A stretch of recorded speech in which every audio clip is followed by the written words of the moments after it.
नमस्कार। चलतु राखी पुनई उपलक्षे बढ़िया स्नाक्स बनैबा। ये रेसिपीटी मो सांगर बोकर कि करी खाइबे बढ़िया लगे। मु गिनाए मैदा नहीं स्वाद अनुसार लुण चामचे तेल अल्प कला जीरा को हाथ में घसी पकेबे जुआणी पकेले कि आहरी बढ़िया लगे गोड़े देवा अल्प अल्प पानी दे टाइट डो बनैबा। रेसिपीटी भल लगे अन्य मान सेयार करेंगे कि सब्सक्राइब करेंगे जमा भूलें। टाइट डो बनगला रेस्ट में रखिदे।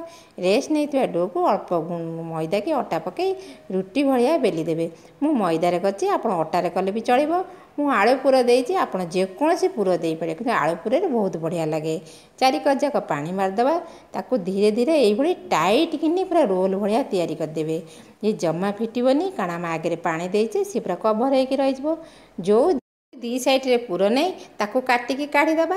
यही मोटा मोटा कि काढ़े बेसी पतला कि काटेनि ताकू हाथ में चापिदेवे। देखु केड़े सुंदर देखा यही मैदा गोली फ्रिज रखिदे 3-4 दिन पर भी छाणिकी सांग मान सहित कि परिवार सहित खाईपारे।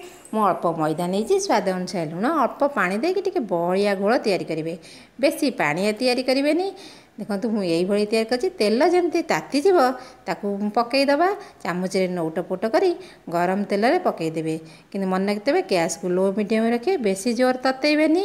एमती करके सांग मानू कि परिवार सहित थरे खातु ना सी बारंबार आपन को करने कहे कि थरे खाइले आउ बारंबार खाइया को पसंद करेंगे। देखु हो गला एथरक काढ़ीदे तो टमाटो सॉस का पुदीना चटनी सहित सर्व करें बढ़िया लगे। शेयर करें भूलें। बाय।